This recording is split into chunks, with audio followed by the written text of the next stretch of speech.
Well, God wants us all to be courageous because He knows we'll face times in life and situations and circumstances that it takes more than just a desire. It takes courage. Many people operate on the basis of fear, on the basis of what other people think. We as believers should operate on the basis of courage. Courage to say no when we ought to say no. Courage to say yes when we should say yes. So what kind of courage do you have? Is yours sort of floating between depending on the situation? Or do you know the difference between right and wrong for your life? And you've made up your mind. Do we sit down and let change just happen to us? Or are we just watching change happening around us?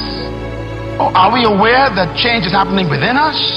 Or are we going to be those proactive people who make sure that we affect what happens to us? Change also produces 4 types of people. They are in this room. First of all, there are people who watch things happen. Not all change is improvement. You used to weigh 128, and now you changed. And for some of you, that's not an improvement. You lost your wardrobe. You lost your ability to climb up steps fast. You even lost the quality of health that you had. Change doesn't mean improvement all the time. But the problem is, without change, there can be no improvement. So you have to decide what to do with change. Change will happen, and if you are not careful, it could be destructive. So you have to determine, what kind of change do I want in my life? And I want you as a young person, as a mother and a father, as a business person, to think about your company even, or your family, or your educational pursuit. What kind of classes do you want to take in college this year? What kind of grades do you want? What kind of relationships you want to have in your life? Who do you want to drop and who do you want to pick up in your relationships? What kind of people do you want to associate with? Where do you want to travel that you've never been? What are the books you need to read you never read before? The changes come with choices. So what kind of person are you? Drive. That's this puppy right here. This is what you want. This is your prefrontal cortex. Drive is the mode where you're in charge of your thoughts, okay? It's where you are fully awake, you are present, and you are driving your thoughts and actions. When you're doing that, your prefrontal cortex is active. The prefrontal cortex is the part of the brain that you need in order to learn new behavior, in order to do something difficult, in order to do something uncertain, in order to do strategic thinking. So I'm going to give you an example. So I'm a righty. If I were to try to write with my left hand, Lewis is going to torture me and tie my hand behind my back and make me do this, I could do it. It would look like I was writing with my foot. And if Lewis came up to me and said, "Hey Mel, you want some bulletproof coffee?" I'd be like, "Lewis, I'm trying to concentrate. I can't do this." My prefrontal cortex would be el fuego, because it is firing on all cylinders to communicate to my hand new behavior. So the thing that's cool about that is that you can use a simple trick.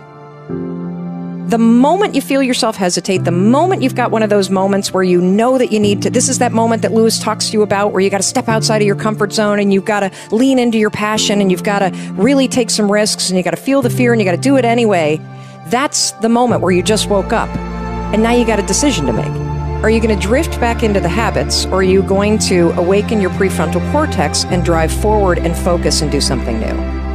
I am a strong believer that we quit. Because why? How the f is a 297-pound cockroach guy who quit on everything is now considered one of the baddest men on the planet? How is that possible? It means I had to change one thing, my mindset. So there's no way in hell that was in, but that guy was in me. It wasn't like God came down here and said, "Hey, guess what, man? You're a fat ass, but I'm gonna now make you a badass. I'm gonna miracle this to be a badass." No, it was in me.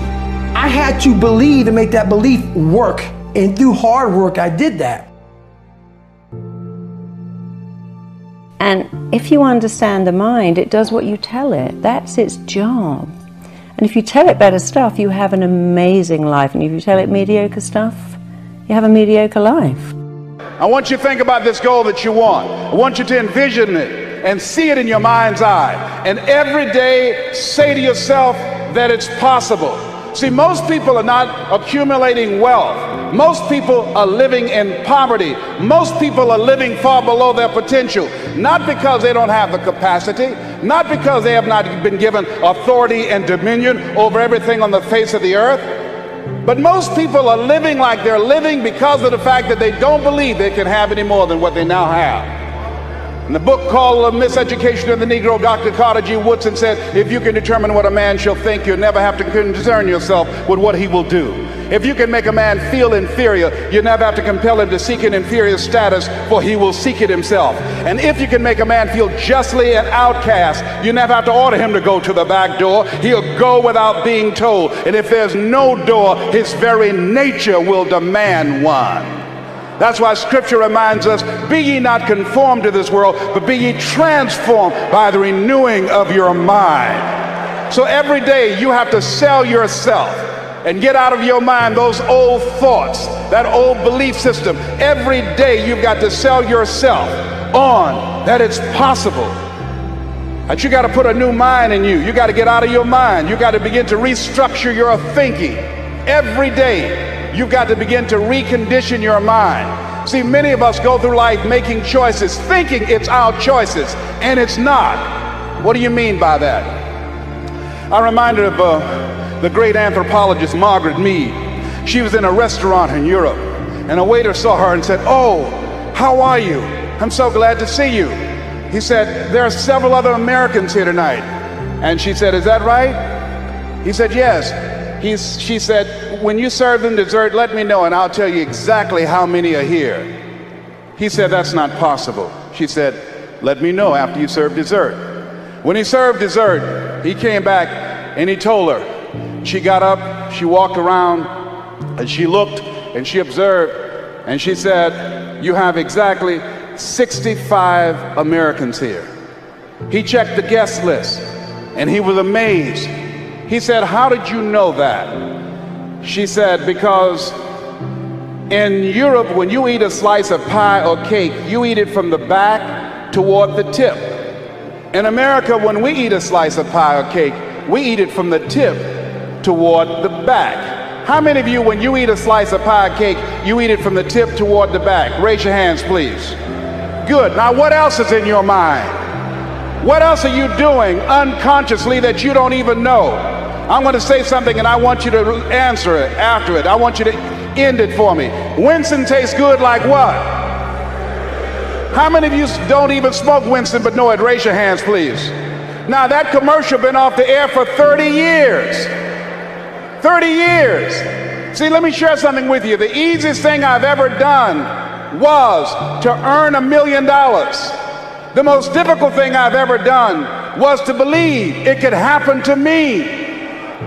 That was the most difficult part, to believe that given my circumstances, if my birth parents came down this aisle right now, I would not know either one if my daddy came up here or my mother came up here.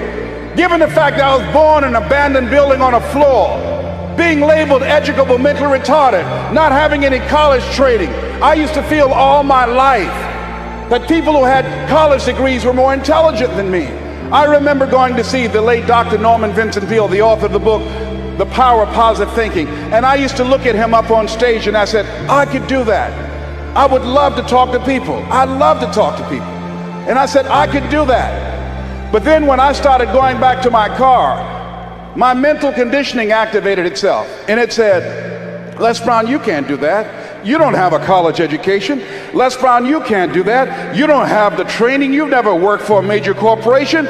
You can't do that. What makes you think you can earn $5, $10, $15, $20,000 in an hour? You don't earn that now working for 2 or 3 months. What makes you think that you can speak for AT&T, Procter & Gamble, McDonald's Corporation, General Electric? These are clients I have now. You've never even worked for them. How many of you ever thought about something you wanted to do and you talk yourself out of it? Raise your hand if you know what I'm talking about. That inner conversation is what's going to haunt you after standing here and saying, I can do all things through Christ who strengthens me. After saying that again and again, we are more than conquerors. That inner conversation will cause you, when you leave here, to go back leading a life of mediocrity, leading a life of unproductivity, leading a life of poverty. You said something in there that It's really interesting, but I don't understand quite what you mean by it. So you said you have to make sure that the language is not only compelling, but absolutely up to date. What do you mean up to date? Well, I'll give you an example. I worked with somebody who was morbidly obese, and he had a story. You know, when I was a baby, I was only 2 pounds. I nearly died. My parents had to feed me every hour, wake me up, and if I threw up the food, my mum would cry. And she has this story. I'm like, okay, but that's 50 years ago. Now you're going to die of being 600 pounds. So you have to talk to the mind and say, this is completely outdated. It's behind you. So people have a story, you know, I can't find love because my dad left when I was 1. I can't find love because my mum preferred my brother. I can't be a success because I never went to university. I can't speak in public because I blush. And without understanding, when you describe why you can't, you keep it going. If you keep talking about the symptom, your mind keeps it alive, because whatever you focus on, you get more of. And so a lot of people have language that's completely irrelevant. Like, yes, I know your dad left when you was 1. I know your mother put you up into foster care and didn't love you, but that's then. This is now. And so they have outdated stories, outdated language. I can't do that because the classic one I held up, oh my God, my boyfriend just ripped out my heart, stamped all over it, killed me, and if I find love again, it will kill me. I'm like, darling, he got bored, and you would have got bored too if you'd stuck around. And that was your starter relationship. Go and find a better one with someone amazing. Everything he loved in you, you didn't take it home with him, it's still there. So don't use that irrelevant, I found love and it killed me when it ended. So I found love, the wrong person, but I'm going to find it again with the right person. It's going to be amazing and compelling. He's going to fall in love with my soul. We're going to be together forever. Because you got to turn your mind on, and it loves exciting words, dramatic words. Really loves words that make a picture. So if I said to you, you can be the most phenomenal, powerful, awesome, incredible speaker. When you speak on stage, everyone stops to listen. You could hear a pin drop. They look at you. They hear what you're saying. They like you. The mind goes, oh, I like this. I know where I'm going here. But when you go, I'm not bad at speaking. Sometimes I'm quite good. Occasionally, I really get it right. The mind goes, what are you talking about? That's not dramatic enough for me.